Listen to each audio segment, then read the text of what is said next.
right, welcome back to another episode of D2D Success Stories. Here today with Alex Butterfield. Welcome, bro. Thanks for having me. Yeah, so doing something kind of a little different today. Alex, just to intro him, he works with me at my company, Performance Windows, one of our main ops, marketing, growth guys, knows how to do a bunch of stuff. But today he's going to interview me. So anyway. Yeah, so I think it's going to be cool to kind of hear Levi's story, to understand kind of his growing up, his experience in the industry, and then moving on towards the story of Performance Windows and some of the things he's built out there. So Yep. I think it'll be cool. A good place I think to start is just kind of your childhood. I know it's not the traditional childhood unless you've grown up a military brat. So tell a little bit about that. So, yeah, like you said, military brat. My dad was a pilot in the Air Force. He flew choppers. So, I was actually born in North Dakota, but we were only there like 9 months. I mostly grew up in Albuquerque, in Northwest Florida, a place called Fort Walton Beach. It's right by Destin. And in Cheyenne, Wyoming, which is where I did my last 2 years of high school and then graduated. Okay. And growing up, did you know what you wanted to do when you grew up? Did you have kind of a career path? So I wanted to be rich, first and foremost. There's actually been a couple other episodes where the guys say something kind of similar to me. It's just like, a guy like one of your parents' friends or somebody in your church congregation who appears to like have money, and you figure out what they do, and you're just like, well, shoot, man, me too. I guess I'll do that. I remember in Albuquerque, I think, there was this other family that I was like friends with their kids, and they had a, full court basketball set up in their backyard with the fence around it, of course. So I was just like, man, they're rich. They even have the full grand piano, whereas we just had the one you push up against the wall. So anyway, wanted to be a dentist, I thought, for a second. But like first and foremost, I actually wanted to play professional football, but then I thought I wanted to like be a college professor. I was like a pretty like studious kid, right? And then somewhere in like my teenage years, I settled into saying I wanted to be a lawyer. Okay, gotcha. Mm-hmm. And with all that moving around, how did that kind of influence those changes? I mean, obviously, you're seeing a lot of different people, a lot of different areas. Yeah. I don't know if the moving around influenced like the career path. It definitely influenced me.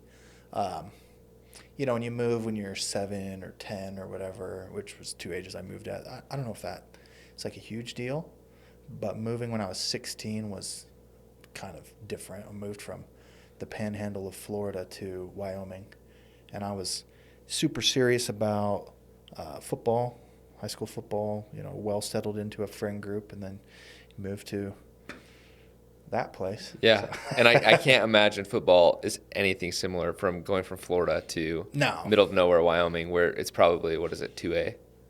Well, I was in the biggest classification in Wyoming, I guess, 5A, 1,400 kids at the high school. So it would be like a medium-sized school here in Utah, for instance. But, there's 10 5A schools. That's it in the state. We play a 9-game regular season where you play everybody once. The bottom 2 don't make the playoffs, and then you do an 8-game playoff that begins with quarterfinals. Okay. So it's like if your team is any good, you don't even talk about a year where you go to the semis. You go to the title game or you win. Got it. Or we don't talk about it. Got it. So, I freaking wrecked that. I got first team, all-state, defense, offense, state lineman of the year, the whole thing, which, I was good, but that probably makes it sound like I was a world beater, whereas I was just good. Yeah. And did that lead you anywhere going into college? Did you play there, or what happened after high school? So I really wanted to play Division I. I was a defensive lineman. Took it super serious, took football serious, took lifting weights incredibly serious. I was like the strongest 17-year-old you've ever met, actually, and that's, that might sound arrogant, but I'm just being honest. But didn't get the Division I offers I got, just got D2 and 1AA and D3 offers. So I wound up taking a academic scholarship at BYU. I figured I'd just walk on to the football team. But then that didn't work out. So, I'm skipping a little bit of the story here. But then, so what I wound up doing is my second year of college, I transferred to Dixie State and wound up playing ball down there. Cool. Yeah. And you served an LDS mission in between this, right? After that. Okay. After being at Dixie. Yeah. So what happened is my freshman year while I was at BYU, my parents, my dad retired from the Air Force, and they moved to St. George. Walking onto the football team at BYU didn't work, so then I transferred to Dixie, figured I'd be close to my parents, blah, blah, blah. Also, even though I was technically on an academic scholarship, I was a stupid kid and dicked around and got like a 1.7 GPA my freshman year. So, Gotcha. Get back under the influence of your stern dad, be at a little easier school, learn to be a responsible adult a little more. So totally. Yeah. No, good. And that first year at BYU, did you get introduced to door-to-door stuff at all, or was it still out of sight? No, it was out of sight. And this is I don't even know if they even do it this way anymore, but this is 2010 and 11. So back then, there's still pretty much freshman only dorms. You're very segregated from the older kids. Got it. This is, the mission age was 19, so the vibes is very much like 18-year-old freshman, go live in the dorms, then you go on a mission, then when you come back, the whole wide world is open to you. Yeah. But yeah, the door-to-door recruiter kids didn't mess with us. Got it. Okay. They wanted only return missionaries who knew how to really work the doors. Okay. No, that's good. So how long did you play at Dixie before you left on a mission? Just a year. Okay. Just a year. Yeah, it was fun. Division II football is a little chaotic, but I did have fun. Got to play, got to be a starter. Kind of like scratch the itch, I guess. But like I said, it was a little chaotic. Like I was actually a walk-on there as well. And like every walk-on ever, you go with like this thought of, I will be a walk-on, but then I'll ball out, I'll be a starter, and then they'll put me on scholarship. So you do it with like this carrot. Mm-hmm. Nothing in writing, nothing guaranteed, right? And I remember, and I did ball out and start, which is the funny thing. And I remember in my exit interview at the end of that year, I was like, hey, so I want to come back here after my mission and play ball again. I'll be on a scholarship, right? And they're just like, like kind of like grit their teeth. And then they're like, yes. Like they said yes, but it was just the sketchiest, like, we hope so, yes, ever. Yeah. So with that as like my send-off, I go to Peru, had a wonderful mission, just like on another note, but I also lost 80 pounds and just kind of forgot about football somewhere along the way and went to a different school when I got back. Okay. And where'd you go when you got back? I went to Utah State up in Logan. So it's funny, like I said, I was like a studious kid, crushed high school, crushed all the admissions stuff, academic scholarship to BYU, then treated school like a joke my freshman year, and then kind of grew up a little the next year plus my mission. So somewhere along the line, I talked to my mission president. I'm like, dude, I think I want to, go be a lawyer because, again, I still just, don't have the most organized career goals, but just want to be rich. And he was like, well, I think if you want to do a thing like that, maybe you should go to a bigger, touch more respected four-year institution. BYU, again, wasn't in the cards.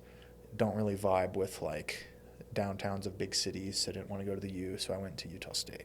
Okay. Yeah. Cool. And then how long were you at Utah State?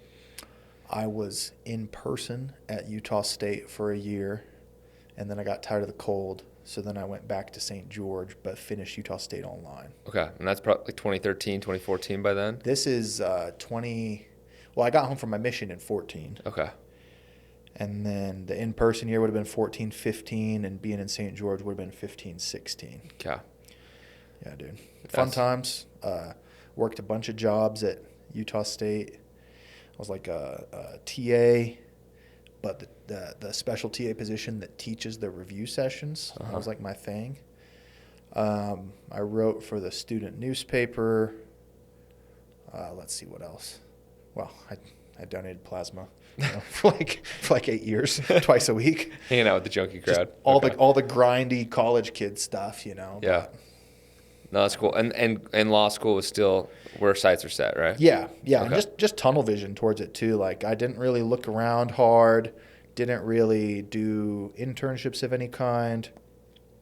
Structured my economics degree, which is what I was studying in the kind of special way where you like avoid the math classes and don't do any real substantial economics where somebody would want to hire you for that. Yeah. I was just blasting through it in the I'm going to law school anyway kind of way. So all the high level theory classes. Yeah. Let's just talk about things and just write papers with no citations and call it a class. Yep. Okay. Yeah. Cool. So I take it you applied to some law schools, right? I did. And where'd you get in? I got into BYU. I got into George Mason. They offered me a big grip of money, but I didn't want to go. I got into a couple others, I don't remember. And then I actually got in off the wait list in like the 11th hour to University of Texas, and then managed to finesse a scholarship from off of the wait list. So the D2 football didn't work, but the lawyer scholarship worked. So that's always good. Yeah. I mean, somewhere in there, graduated school, did really good at school after my mission only. Technically, I think post-mission stuff was like a 4.0. Did okay on the LSAT.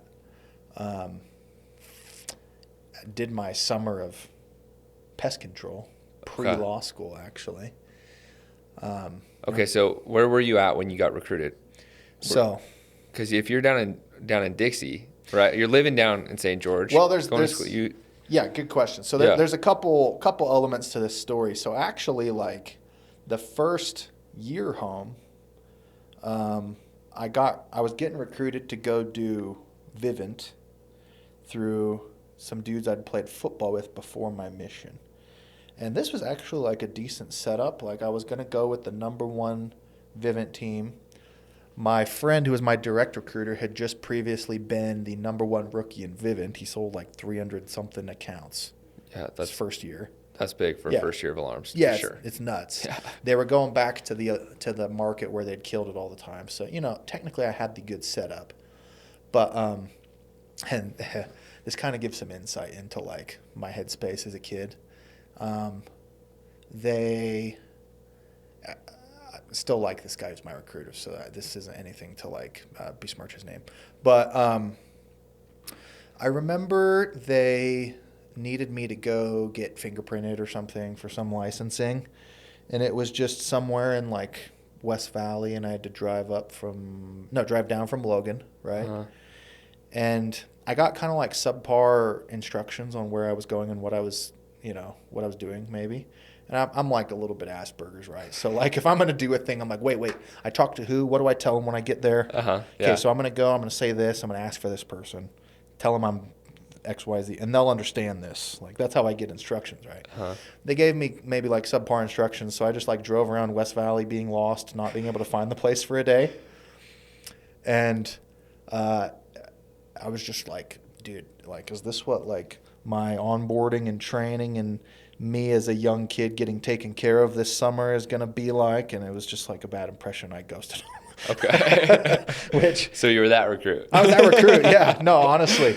And like, that sounds dumb now being grown. Mm-hmm. It sounds dumb. We deal with kids like that all the time. We probably think they're dumb now. Yeah. But it's good to appreciate the other side of the coin, I guess. Right. And so you had a terrible experience being recruited the first time. So you're like, all right, pest control's it. Yeah, and to be clear, that was the first summer post-mission, didn't do anything, hung around St. George, finished school, and actually got married that year and everything, okay?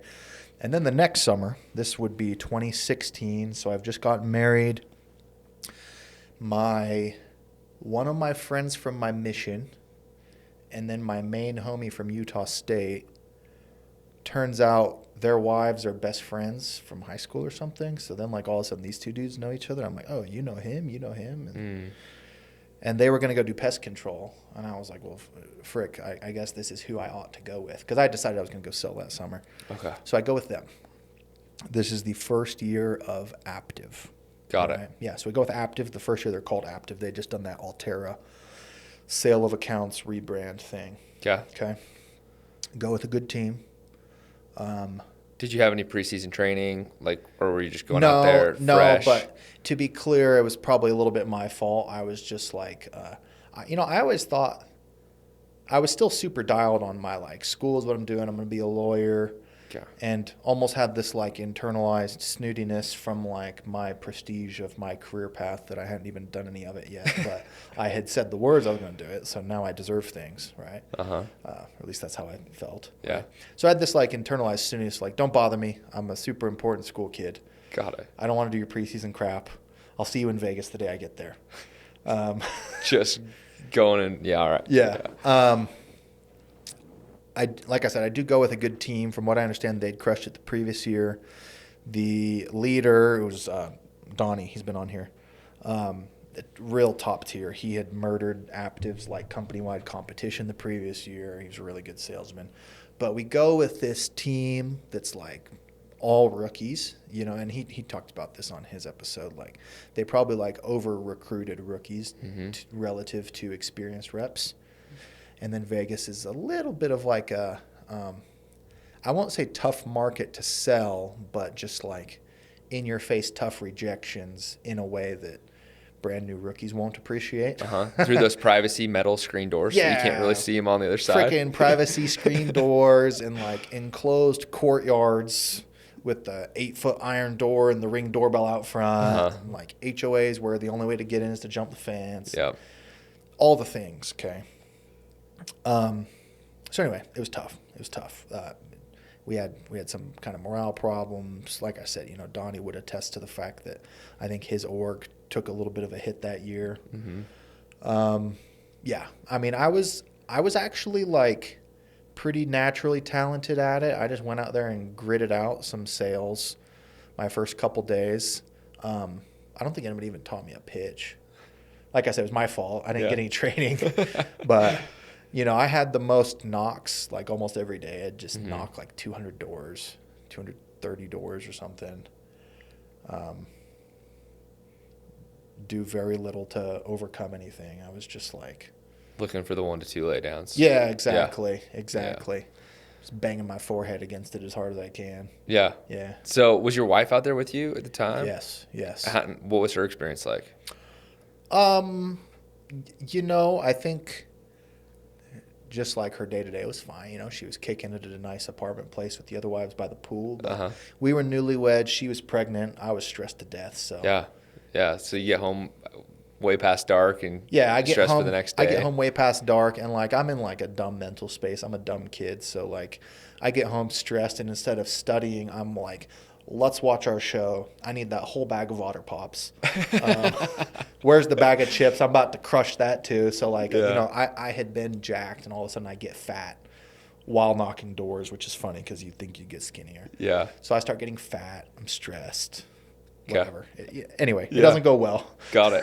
And so she's was she hey, I didn't want to do the sales thing again? Or how'd that first summer end up going? I don't know if she would have said that, but I said that. Okay. Yeah, I said that. So she was probably just behind me on it. Yeah. Yeah. So anyway, it doesn't go well. Okay. So was that the only summer you knocked before? Yeah. Okay. Yeah, it was. All right. Mm-hmm. So you do your first full summer and then you go back to school and that's right. Yeah, go follow through with the University of Texas law thing. Go down there to Austin. And, to be clear, this is a good school. So technically, if I wanted to be a lawyer, I made it, right? They were number 15. And, rankings matter in law school. So number 15 is the type of thing where if you have the good grades, you graduate and get the job that pays about 200 G's. Yep. So, yeah. Work your way up to become partner, line of sight. Yep. Right. Yep. So first year of law school. Only year of law school. Okay. That's what I did is the 1 year. What changed? Dude, I hated it.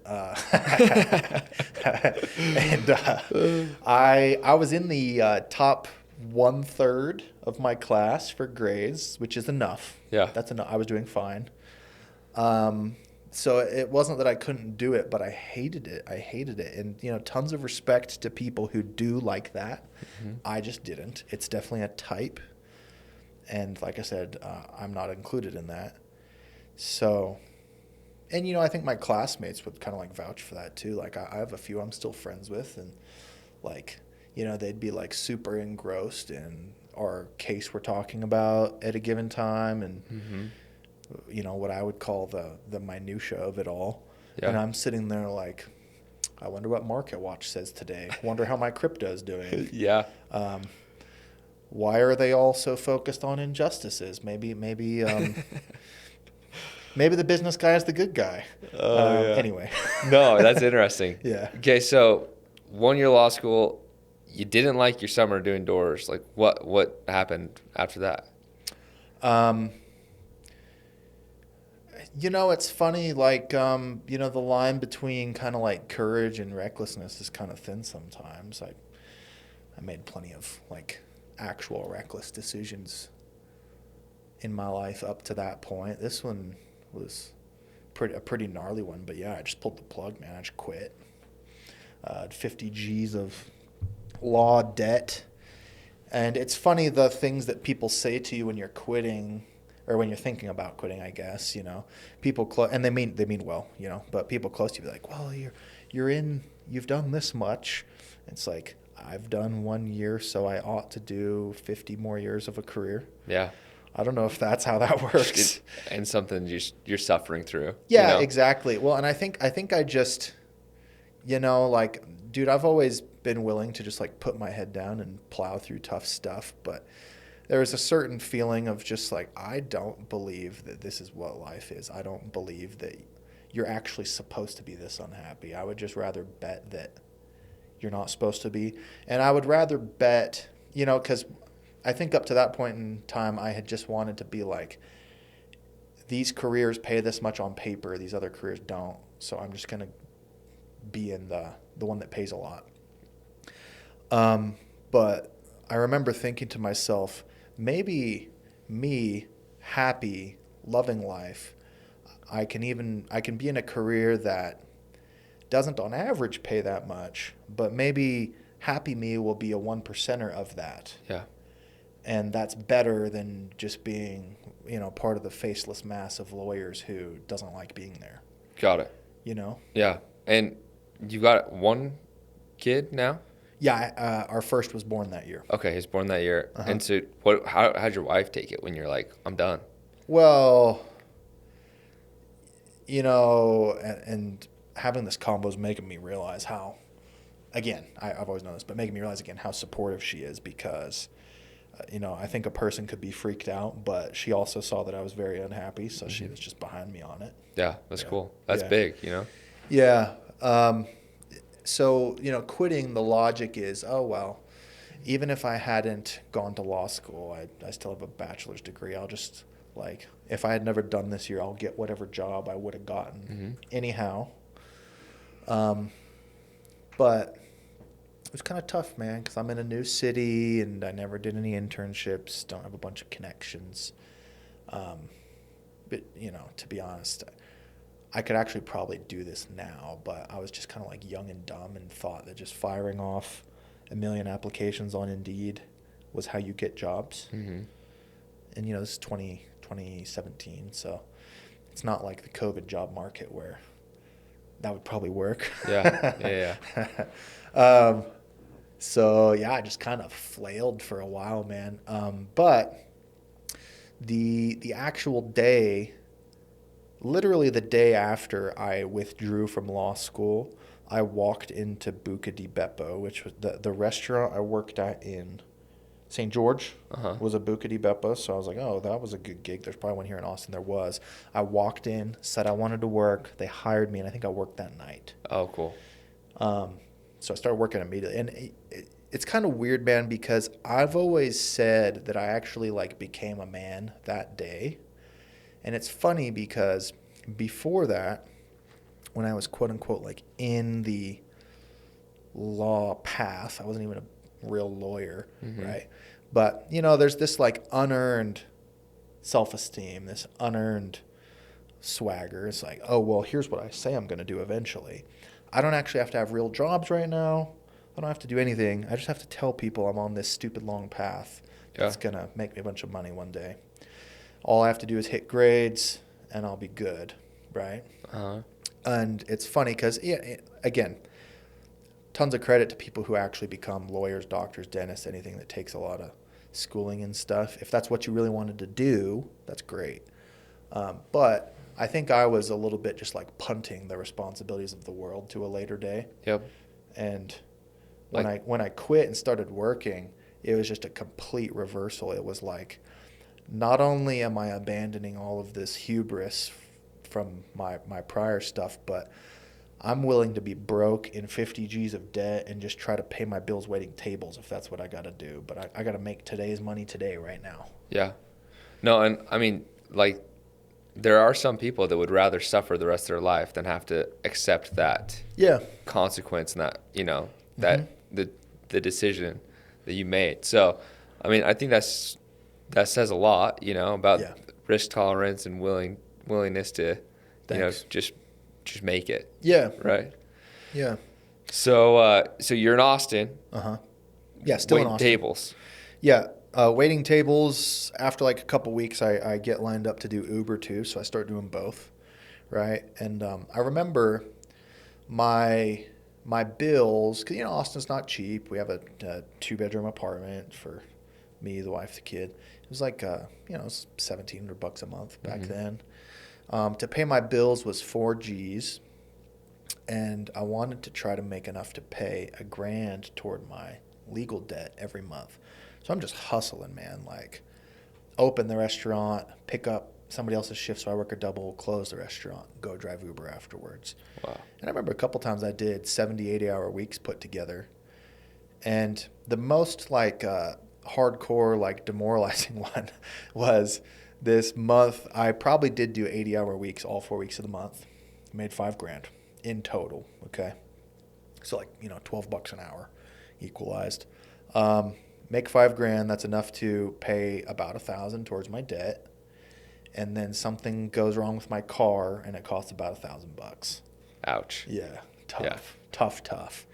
And then I think what happened, you know, I mean, that went on for 6-7 months that way. Kept trying to get stuff in Austin. I remember another kind of demoralizing one was this temp agency called me saying they had this job, and it was like the perfect type job I wanted to do. I was trying to get into one of these oil and gas companies and do their like field work where you go out and negotiate land deals with the homeowners, which says something about me getting my head back into like meeting with people face to face too, because I thought that sounded cool. Just like drive out to a farm and negotiate a land deal. Yeah. But anyway, I wanted that type of job, and I was like, yeah, I'll do it. And then they call me back later and they're like, oh, we actually offered it to somebody else. I was like, was that not an offer earlier? And they're like, we wanted to see if you were willing to do it, but it wasn't an offer. I was like, what? So anyway, dude, just a lot of hits. And so finally we just kind of pulled the plug and moved back. And, you know, it's kind of a low moment. This is a random story, but I'll tell you this. So Erica and our son flew back on a plane, which is fine. You know, you don't want to drive with a baby. But I just had to like move all our stuff with a couple of the young men from our congregation down the stairs, all this type of crap, load up the U-Haul, put my Civic on the dolly that the U-Haul was going to pull. And I'm a little bit of an idiot with technical machinery and stuff like that, technology, whatever. So I like literally damaged my Civic loading it on the dolly, whatever. No. And then I start driving like the 26 hours back to Utah. And my dad's working at this Indian reservation hospital in Arizona. So I'm like, oh, okay, I'll go that way so I can have lunch with my dad on my way back. But Google Maps led me astray, and I wind up on these dirt roads on the res, going like 20 miles an hour for like 4 hours in a U-Haul pulling a dolly. And I'm just like, dude, I might die if I get stranded out here. This is crazy stuff. But anyway, I get back into St. George like 4 a.m, Yeah. And I just start doing more of the same, waiting tables. I subbed school for a little bit. What else did I do? I don't even remember. So how did you get back into the door-to-door space? Because it seems like you've been pretty far removed. It's kind of out of sight, out of mind. Well, yeah, and that's the thing. And I had a kind of tough experience previously as well. So I actually like had a bad taste in my mouth even. Yeah. But so what happens is I get back into restaurants in St. George. I'm working at Cafe Sabor, and again, just working doubles, really just trying to hustle the restaurant game to the extent you can do such a thing, but not paying my bills, right? And I make friends with, some of the guys there. And one of the dudes had previously sold alarms for, I think, Vivint back in the day, and I'd sold pest control. And we hatched this plan. We were like, dude, what if we could, maybe still work the good days here at the restaurant, Friday, Saturday, but during the week we could go down to Vegas and try to set solar deals. That was our headspace. Like that was our confidence levels, that we felt like we still needed to work Friday, Saturday at Cafe Sabor to keep the lights on. Yeah. Not knowing that those are the best days to knock doors. Yeah, exactly. Yeah. Like, dude, I was super scared mindset, to be honest. He thought he knew a guy, so he was going to find us the inn, right? About a week later, I checked back in with him. I was like, hey, what's new with all that? And he's like, I haven't talked to that guy yet, but I actually found this thing better. A guy that I used to party with came into the restaurant. He was telling me about this thing doing windows. It's right here in town. Here's how it works. Here's what you make. I'm going to meet with him tomorrow. And I was like, well, cool, man. Tell him I want to come too. Mm-hmm. And so we went.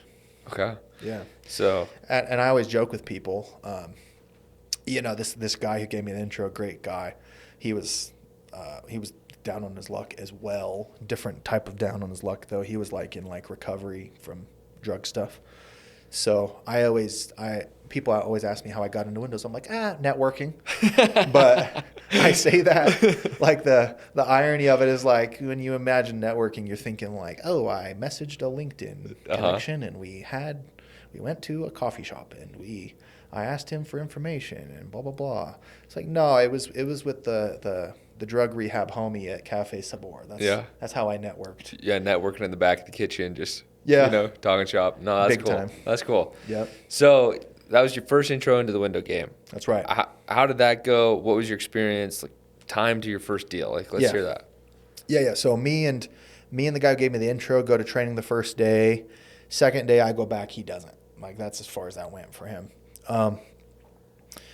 It didn't take long. We have a simple kind of onboarding.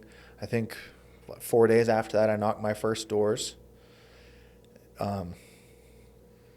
Luckily, my old boss, we don't work together anymore, but I'll give him a bunch of credit. He's OG. He's a good salesman. He knows what he's doing. When he showed me some doors the day before I was going to start, we just went out and hit doors for him to train me. I think he set the first one we knocked, and then those people closed the next day. And I just watched him do it, and I was like, well, bang, I know all those words. I could have done that. Yeah. So I just go out stoked my first day, being like, man, I'm about to crush this. And a lot of stories a person would tell, they think that and they don't. I thought that, and I did. I did crush it, man. I set, I think, like 3 out of my first 5 doors, a couple more the next hour. Wow. I set 5 in 90 minutes, Okay. And this is like after getting off my shift at Cafe Sabor. I didn't even put in a whole day. I went out and knocked 90 minutes and set 5. That's great. Yeah. Did any of them close? Murdered it. The next day, one of them closed. Nice. Yeah, and I actually got to go see the appointment because it had it turned out they actually spoke pretty good English, but I thought they might need Spanish, so I went so I could tell them in Spanish, translate for my old boss. Yeah, that's cool. So you see the full deal go through, and you're like, I'm getting paid. Yeah. Right? Yeah. Back then, the pay structure was $500 a deal flat, and he paid us $500 extra on our first, so I made $1,000. Just bang, bang, Right. And back in these days, I was making $700 a week at Cafe Sabor by hustling doubles. Right. And you just talked about just being in Austin, that extra $1,000 going to your car or something like that. So that's got to feel good. Right. Yeah, man. yeah, I mean, I just start crushing it. I was like, man, if it can be done this easily with that little effort, I should do it at scale, right? And to again, my old boss's credit, he helped paint the vision. He was like, there's a spot for another closer. That's something to be available too if you get up and running. So I was like, okay, I'm gonna do it. So you start grinding, man. I did another deal that week. I know I did 3 my second week, 3 my third week, and then I think I had a little hiccup, like weeks like 4 and 5. And then weeks like 6 through 10, that was November of 18. I made 10 G's. Wow. Just grinding hard. By then, I had brought in Kyle. I had brought in my brother-in-law. And mind you, I was the second person working there. There was our old boss and then one setter and then me. And then right after me, there's another guy. The guy there before me didn't work too often either. So we, just like through like our little group, the volume of that operation goes vertical, right? That November, he trains me to close. Knocked all December long in Hurricane, Utah, getting my butt kicked trying to get my self-gens done. Mm-hmm. Finally did it after like a month. Yeah. Right? And then January through April, this is 2019, we had actually the biggest times ever in the window industry up to that point, which is kind of funny. But like the company my old boss came from, we beat their record with our 4-person squad in St. George, me being the closer 3 months in my window career. Yeah. Right? We do like a 400K month. But I make 70 G's in 4 months. We get out of my mom's basement where me, Erica, she's pregnant with our second, and our son are living. Get into a little house, buy a second car for the first time ever. So mind you, our whole marriage up till now, we'd been sharing that Civic. So if I go to work, she's stuck at the house. Yeah. Yeah, I don't know. It's tough. It's funny. It's funny, like the little like lurches forward and then steps back you take when you're poor. Mm-hmm. People don't think about this. Like, I have to have a car to work, but then driving my car puts wear and tear on it. So then the car's at the shop. So then I'm broke.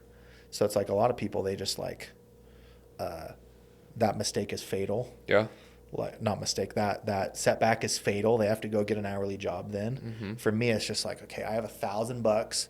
I have to fix up my car right now, or else tomorrow I can't even go knock doors. Yeah. And then you get enough money and it's like, okay, I have to immediately buy my wife a car. And you just, I don't know. It's like, I heard this little short story once. It was like, I was talking about the types of things rich people take for granted, right? It was talking about, a poor man buys a $10 pair of shoes that last him 3 months because $10 is all he can afford. But he buys a new one every 3 months, mm-hmm. on and on forever. Whereas the rich guy spends $30 on a nice pair of shoes and wears it for 2 years. Yeah. You know what I mean? Yeah. It's just those little things you don't think about. And also, maybe the crappy shoes hurt your feet and put you in the hospital and make it so that you can't hustle as hard and X, Y, Z. But mm-hmm. again, you just have to do it. You have to scratch and claw to get out. Right. And that's what, that's hard. Yeah. Especially being newly married and, you know, when you had in your mind, I'm going to be a lawyer, I'm going to be rich and successful. Mm-hmm. And then taking that step back. Right. So I think it's cool. So you close and you're on your way, door to doors, providing. So you got a second car now. You're out of your mom's basement. Yeah. You're just high on life, right? Yeah. So what's the progression look like from there? We made it. Yeah. Boom. Just kidding. Not really. So our plan, the expansion plan for this company is I was going to go open a branch of the company in northern Utah. So again, we were in St. George. I was going to move up to Levi, which is on the Wasatch Front here in Utah, to open a second branch. Somewhere around that time, a lot of our knockers quit anyway. a lot of them were kind of like trying to like bounce back from their own drug stuff, right? Mm-hmm. Some of them got like a little like overly stressed out and it tanked them. Um, Kyle left too. Like everybody left. We reached this point where it's just me and the old boss. And then I go and start a branch, which is like kind of dumb. So there's just like me up there and him down in St. George. But you know, I've still got swagger, right? So like the first week I came up here, I actually remember I didn't even drive to my house. I pulled off the freeway in Spanish Fork, which is like the first thing you come to, set a walk-in and closed it. Oh, awesome. Yeah, like third door. Yeah, that's great. Right. And then the next week, I think I self-genned 4 or 5 deals, made 6 Gs. Like, I was like, hey, this is going to go great. The problem is finding guys, because being a solo self-gen closer, technically in charge of the branch, but the branch is you. Yep. To the extent there were deals, I had to follow up on the installs, all that type of stuff. That gets old really quick. And it's kind of discouraging. Yeah, it's discouraging, man. It's lonely. It's lonely. Yeah. I didn't see my old boss as much as probably should have. We were trying to figure out Indeed, but we didn't know a dang thing about it. So, again, I just go into a slump like really quick, and I'm trying to do what I can to build up the team. I've always had like a personal rule for myself that if I see another door knocker, I will recruit them in Hood. I don't let a single one pass me by. It's non-negotiable. Start posting on Instagram. I listened to Grant Cardone's second book. I believe it's If You're Not First, You're Last, and he talks about using social media. That one changed it for me big time. I start going nuts on Instagram just with, I don't know. Honestly, like unearned confidence. But again, big slump. 2-3 month slump. Might have had 5 deals myself that whole time. And that was kind of through like a summer and early fall. And, just to jump ahead, that December, we pretty much went broke again. I remember I pretty much put Christmas and rent on a credit card that month. So, yeah, tough. But what finally got us out of it was I found, again, and this is tough, but I found 2 other setters just in the street selling other stuff. Found a kid selling Active in my neighborhood. He came and started working for us. Found another guy down in Orem who was slinging roofs. And they both came and worked for us for the first time. It's like we have a bona fide team again. Mm-hmm. Shortly after that, I'm able to get Kyle back because he was working at another company also by himself and was still by himself. So he came back. Because I was like, dude, if you come over here, there's at least more of us. Yeah. There's like a little camaraderie and support. And he's like, okay, I'm in. And then through my Instagram stuff, I recruited an old friend of mine from the singles congregation thing we have in Mormon world, singles ward. Recruited an old singles ward friend of mine for the St. George outfit.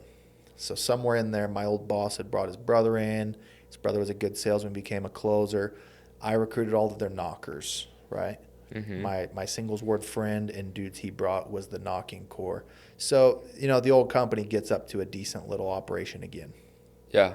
Okay. So things are rolling again. You're feeling good. You've got your own branch. Mm-hmm.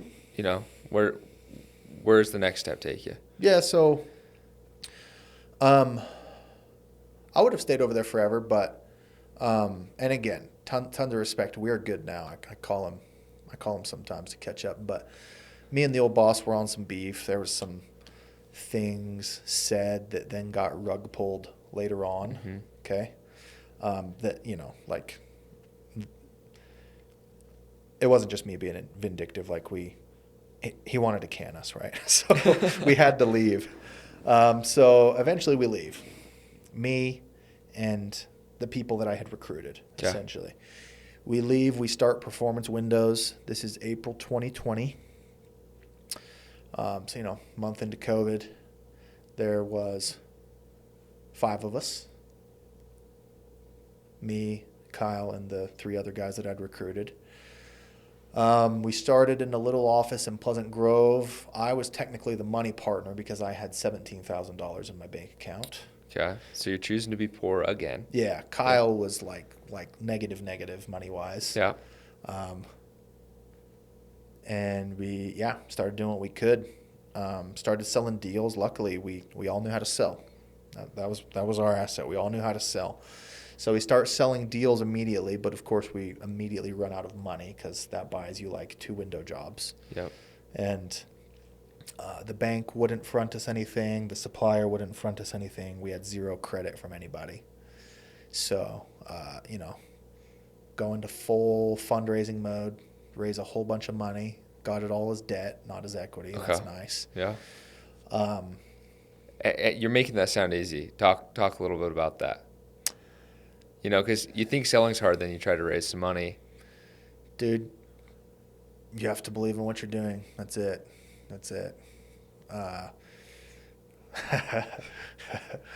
They have to sense how committed you are to this. They have to sense how committed you are. I would have raised from anybody. I didn't feel like I was going to lose anybody's money. I would have asked anybody for anything, and I would have sworn to them that they would get it back. You know what I mean? Yeah. Because I believed it. But yeah, we raised, I think it was 400 G's almost at the top, to continue funding our deal, the front end of our deals as we sell. Because again, we knew how to sell. We started very hot that way, never had problems that way. I didn't get paid though for like 10 months, I think. You had started before I got paid. Yeah. Kyle got paid like the minimum possible. But, I had 50 G's on a credit card all over again. Mm-hmm. Yep. Fun times. Back to square one. Yeah. And I remember Kyle's wife was a school teacher. Yes. Right? When I started knocking. Yeah, stayed one for a while. Yeah. Long time. Yep. Yeah. So, talk a little bit about that. So you're running a company, because when I knocked for you in January of 2021. That's right. And you were closing my deals. Yeah. So Kyle was the main closer. I ran overflow. Yep. And then I followed up on the installs and ordered the windows. By the time you start, we might have had it like one more closer, I think. Yeah, Tyson. Yeah, that's right. You closed one of my deals. Yeah, Kyle was the main one for a long time. I'd do what I had to. We'd train the guys. It was all organic recruiting. We didn't know a dang thing about Indeed or anything like that. Mm-hmm. Just, whole bunch of big energy on Instagram and big energy with the homies. Yeah. So to talk a little about it, because I obviously started in April. I started knocking in January. In that time, we started selling quite a bit again. Yeah. Right. We had some big months there. You're talking between April and January? No, like January on. Yeah. You started seeing some big months there. That's right. Right. So things probably had to get pretty tight again. I think we hit a mill like your second month. Yeah. Like February of 21 was the first time we did $1 million in revenue. Luckily, about the time that we had that big second shove is about the time that we started getting some respect from our vendors. Okay. And give us better terms. Got it. So that helps a lot. Yeah. That's about the time I started being able to pay myself some too. That's good. So that helps. But yeah, man, it was just scaling up that first year. The problem is you can't even fund it with profits because you keep growing. So the front ends of this month's deals are way more than the back ends of the deals you're installing from 3 months ago. Right. But I mean, our first full month, I remember we did like 350, scaling up more towards like 6, 7, 8 by the end of that year. Mm-hmm. Like I said, we did $1 million February of 21. Around that time, the team's probably 15 guys, Mm-hmm. 15, 18 guys. And again, just all organic. Everybody starting as a setter. Closers only promoted from the setter group.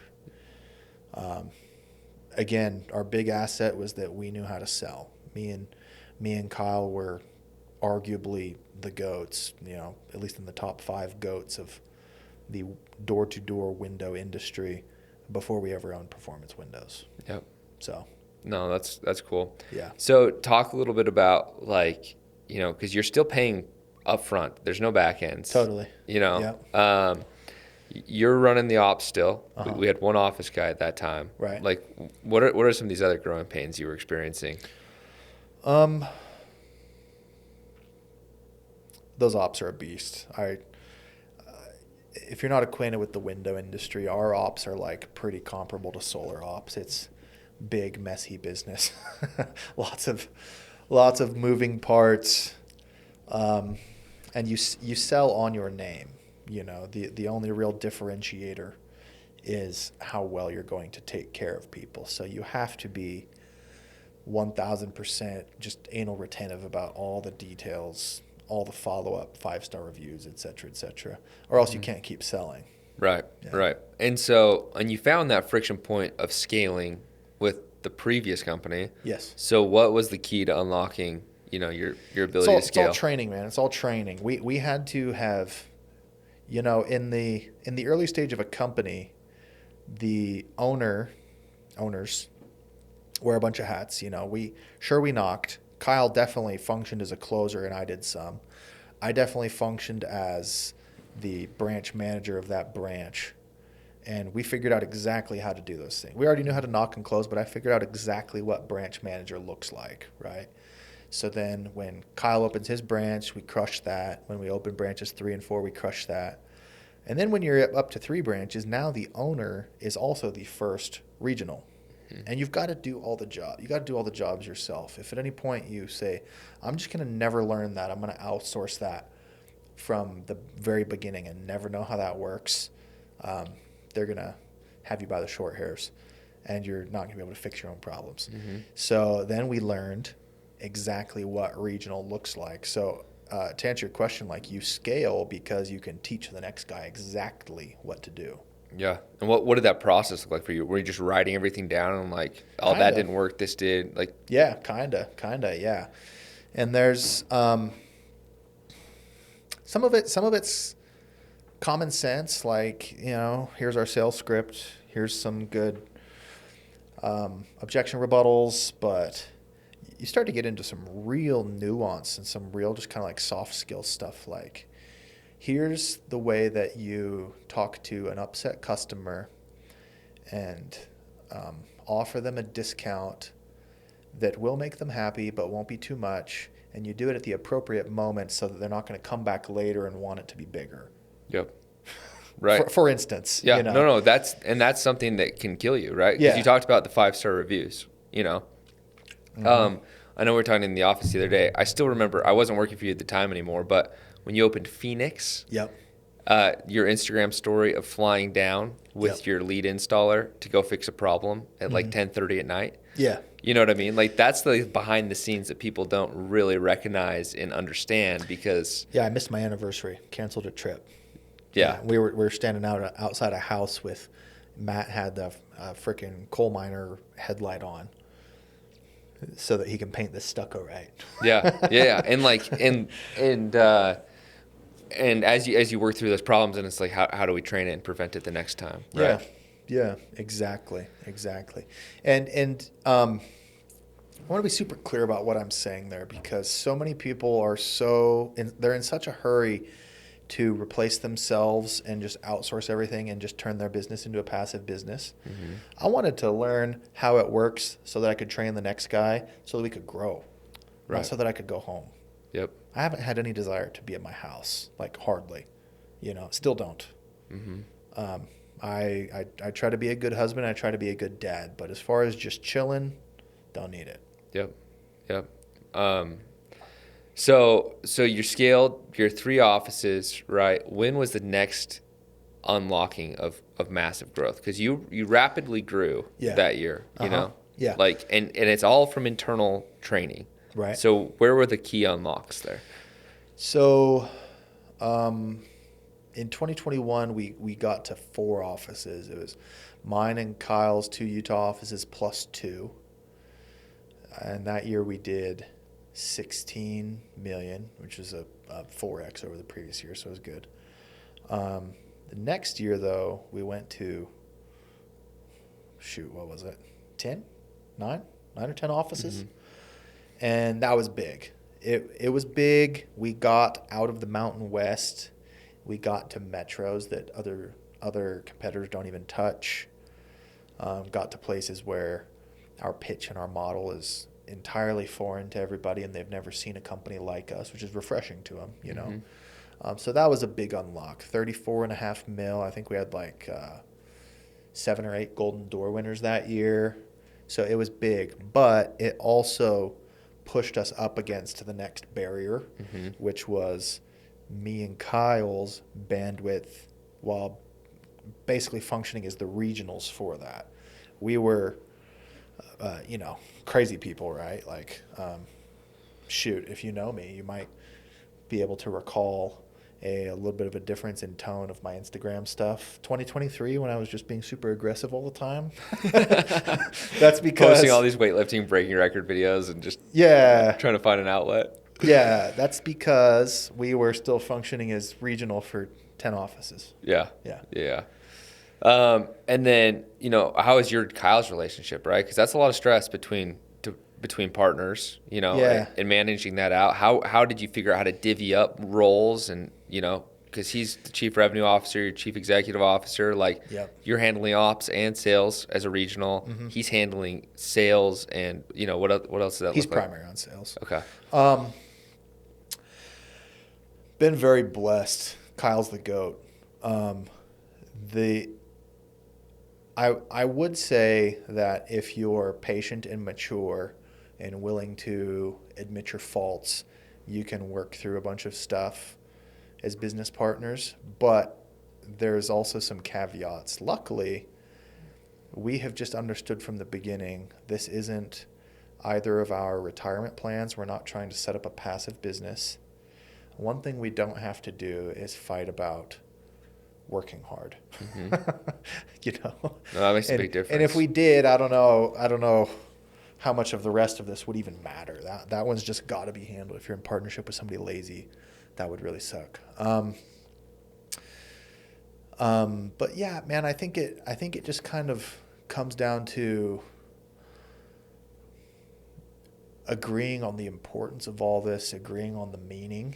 You know what I mean? Like me and Kyle both hitched our whole financial future to this, our whole well-being. You know, we're it's like in Pirates of the Caribbean where Jack Sparrow's tied to the mast and he goes down with the ship. Like, dude, this is the ship.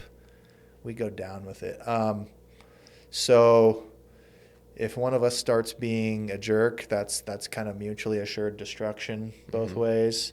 If we start being lazy, same. It's just full commitment at all times. No, that makes a lot of sense. And, you know, that's something that is crucial, and it's seen. And it's seen from the top down, right? Like when the knockers can come in and know that they're going to be backed up by a CEO who's going to outwork them. Yeah. You know, and Kyle who can outsell them.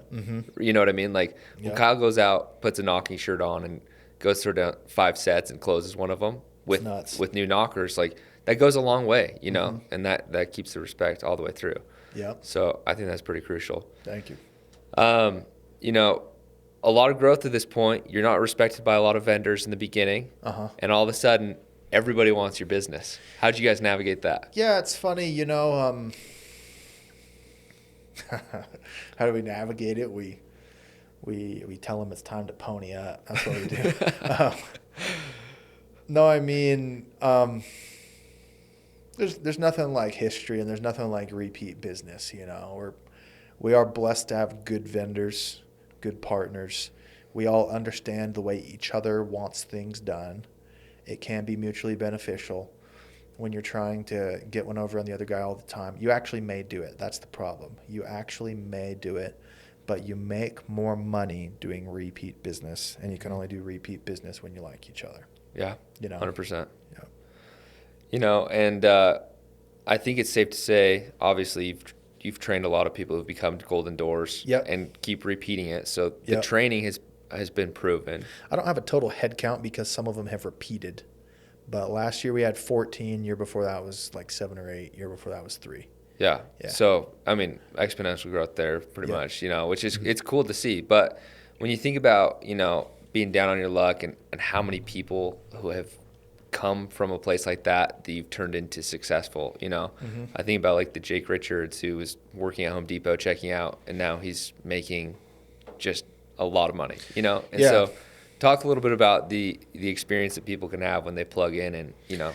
that's kind of like my dude. It's funny. Like I'm pretty like anti like hippie stuff, like hokey stuff. Like in a certain moment, if you ask me like, Levi, what's your purpose? Like working, I would be like, to work, to provide for my family. Like, but if you actually get me to say something sensitive, I would probably say my holy cause is to help young men, especially ones who've got people to provide for, young women, anybody who's young people who are trying to provide but don't have a good way to do it. I help them to do it, because the beautiful thing about our system is that we have taken out all of the complexity. We have boiled it down to its essential parts. All that you have to do is show up willing to work hard and to do exactly what you were taught, not something else. Yeah. No, and I think that's a lot. You talked about your first experience. You Yeah. chose not to partake of the training, but Yeah. but still, even then, it's kind of like, hey, here's some common objections. Here's some things to work through. But you've kind of distilled it down into like, do this and you will be successful, which is nice. Yeah. Yeah. I mean, honestly, man, there's like 8 trainings. If I think hard about it, I have like 8 different morning meetings. That's it. Most of our branch managers, same. We have a shorthand between all of us because we all know the trainings. Like, hey, ABC problem is going on. XYZ thing is the fix. Yep. Go teach them. Yep. Yeah. Yeah. That's cool. What else? Anything else you've attributed? Your upbringing and your experience to this quote unquote overnight success. It's been right. A person could take this wrong potentially, but for better or for worse, I've always esteemed myself as being very special. But like in a way where I expect the world, like, I don't know, probably just from like, I was like that genius 6-year-old who can do all the math in their head. So I'm just like the smartest kid in class all the time, or whatever, like football or weightlifting experiences when I was a kid. Like I've kind of set up my mental paradigm in such a way where if I'm not first, I'm disappointed in myself. Mm-hmm. So but it's not about me. What I'm saying is the principle is I think you will get out of your life whatever you expect and demand. Mm-hmm. That's it. It's just a standard. Like I literally won't be happy unless I am successful. I must. I expect this. I'm not even willing to accept alternatives of how it might not happen. I'm not going to hedge. I'm not going to give disclaimers. It has to happen no matter what. Yeah. And do you feel like that happened the day that you quit law school? Is that where that cemented it in for you, like in business? Or do you feel like it was before then? No, it was way before then. Okay. Like I said, I think for me it was when I was 5. Yeah. I decided I was mommy's special boy and I was just gonna crush life. Yeah. I'm kind of kidding, but honestly, not really. Like again, it's just like, and that may make it sound like it's inborn or something that you're just like raised with or you're not, but I totally think you can just decide when you're any age, like, hey, why not me? The truth is, I'm not sure to what extent people really like deserve something or don't. I think that you have to almost be arrogant enough to decide you deserve it. Mm-hmm. Yeah. I deserve it because I say I deserve it, and I'm going to make it be so. Yeah. Yeah, and it's like that saying, though, at the same time, it's hard work negates luck. Yeah. Mm-hmm. You kind of made it, you just decided and worked for it, Like, I think that's an important part of, like, painting the whole picture for people because, if you look now versus 4 years ago, in a small Pleasant Grove office, like, and all the highs and lows in between. So yeah, Yeah, I think the truth is, imagine a war of wills between you and the world, okay? You saying, I'm a big deal, and the world saying, no, you're not. And let's say neither of you has evidence. Nobody has any evidence. There is no objective truth here. Are you just going to have enough big man energy to insist that it be so? Mm-hmm. Are you going to make the world doubt its own opinion and say, oh, shoot, maybe he is a big deal? Mm-hmm. Or is the world going to make you doubt your opinion and say, maybe I'm not? Right. It's who's going to gaslight who? Mm-hmm. No, I think that's important, and I think that's something to look for in a leader of any organization, right? Yeah. It's like who burned the boats, who tied themselves to the mast, who's going down with it, but also like the high tide raises all ships, while Totally. the boat things. So no, I just think that's super cool, and that you've built a place where you can, show people how to do it. You've done it, and then you continue to do it. Yeah. So Yeah. that's Thanks, cool. Man. Thanks. Yeah. Well, anything else you want to share with people who are looking to knock for the first time or who are, kind of teetering? Oh, wait, this is another one. Okay. The people who think, that door-to-door is just a bridge to something. Yeah. Right? Like, what advice would you have I for hate them? this. I know you hate it. That's why I got to ask about it. Here's the thing, guys. You can always decide post hoc that door to door was your bridge to something else after having been fully committed. Yeah, that's the beauty of life. You have decisions available to you at all times. If you're fully committed to door for 5 years, and then you say, I'm going to do something else, and then 10 years after that, you look back on door to door and you say, that was my bridge to X. Great. That's wonderful. Alternatively, if you're doing door to door, saying this is my bridge to something else, you're actually inwardly poo-pooing your career. And first off, I just don't believe that that's like a good principle for success for anybody. That's not how you succeed at anything. Second, though, I at least believe that I have a noble job. I help the people who work for us to become financially successful, but I also provide a great product for an affordable price, good service. We care about our customers. So I'm in a noble career, guys. I have no reason to hedge or to give disclaimers or to like sheepishly not want to tell people or be like, this is just temporary. I'm going to do something else.